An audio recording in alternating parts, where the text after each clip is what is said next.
आचार्य भगवान गुरुवर्ष विद्यासागर जी महाराज, जिन्होंने संयमित जीवन के पूरे 55 वर्ष पूर्ण कर लिए हैं और कल से 56वां वर्ष शुभारंभ होने वाला है। आचार्य गुरुवर्ष विद्यासागर जी महाराज ने वैसे अपने जीवन में अपने अध्यात्म के गहनतम रहस्यों को पा लिया है और अपनी चेतनात्मा की गहराई में बहुत दूर तक डुबकी लगाई है।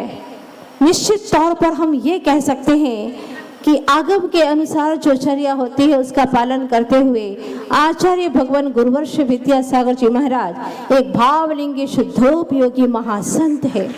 जिनका नाम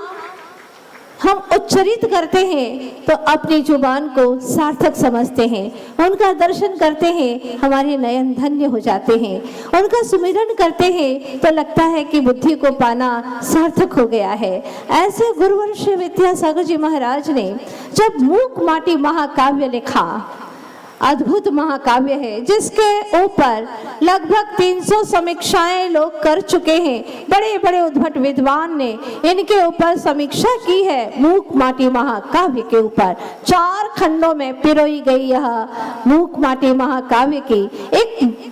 बिखरी हुई पद दलित माटी को किस तरह से 4 खंडों में गूंथा है आचार्य भगवान गुरुवर्ष विद्यासागर जी महाराज ने, इसे तो कोई पाठक ही गहराई में गोता लगा करके समझ सकता है कि इसमें अंधकार से प्रकाश तक की यात्रा है, निगोद से मुक्ति तक की यात्रा है और व्यवहार में कहें तो बिखरी हुई पद दलित माटी को महामंगल घट तक की यात्रा कराई गई है। इस मूक माटी महाकाव्य की इस 21 से 25 तारीख तक के बीच में विद्यासागर.गुरु के अंदर आप जब देखेंगे तो उसमें पाएंगे मूक माटी के कई प्रश्न दिए गए हैं, उसको आप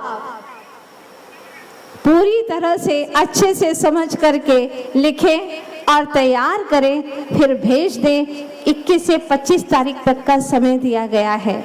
क्योंकि यह आप जब पढ़ेंगे मूक माटी महाकाव्य, मैं तो सोचती हूँ कि चातुर्मास के दरमियान इसको पठन का अवश्य सौभाग्य आप सभी को मिलना चाहिए, क्योंकि यह बच्चों के लिए भी कार्यकारी है, युवाओं के लिए, प्रौढ़ के लिए और वृद्धावस्था के लिए भी, ताकि सम्यक समाधि मरण हो सके। आचार्य जी ने हर पहलू को इसमें स्पर्श किया है और अध्यात्म हर पृष्ठ पर आपको गहनता से दर्शनीय होगा। आप जब इसे पढ़ेंगे तो आपको लगेगा कि मैंने अब सारे ग्रंथ पढ़ लिए हैं, चारों अनुयोग इसमें समाहित हैं। इतनी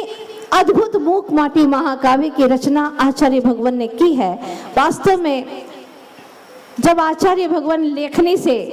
कलम से कुछ लिखते हैं तो लोग ये समझते हैं कि ये कविता लिखते हैं, पर सच ये है कि वो सिर्फ कविता नहीं, जिंदगी की हकीकत लिखते हैं। ऐसा मूक माटी महाकाव्य हमारे जीवन के हर पहलू को उभारता है और दिखाता है कि हम कहाँ गलतियां कर रहे हैं, अब हमें क्या अच्छा करना है जिससे हमारा जीवन मोक्षगामी हो सके। इस तरह का बहुत सुंदर विवेचन आचार्य भगवान गुरुवर्ष विद्यासागर जी महाराज ने किया है। तो क्यों ना हम भी आचार्य भगवान के 55 वर्ष पूर्ण होने के इस अपूर्व अवसर पर, संयमित जीवन के आचार्य भगवान के इस अपूर्व अवसर पर आप भी कुछ अपने जीवन को संयमित कर सके, इसके लिए मूक माटी महाकाव्य जरूर पढ़े। ये महाकाव्य जिसको मैंने तो लगभग 29 बार पढ़ा दिया है, कई नगरों में, कई स्थानों पर, कई शहरों में लोगों ने पढ़ा इसे। तो मेरी गुजारिश है कि वे सभी महानुभाव जिन्होंने बहुत अच्छे से चारों खंड पढ़े हैं और जिन्होंने नहीं पढ़े हैं, थोड़ा सा अवलोकन कर ले इसका और जरूर इन 5 दिनों में जो आपको प्रश्न दिए गए हैं उसको पूरी तरह से उत्तर दें, समाधान करें और अपने जीवन का भी सम्यक समाधान पाएं। इन्हीं शुभ भावनाओं के साथ में बोलिए आचार्य गुरुदेव श्री विद्यासागर जी महाराज की जय, आचार्य भगवान के संयमित महामहोत्सव की जय। भज मन विद्यासागर।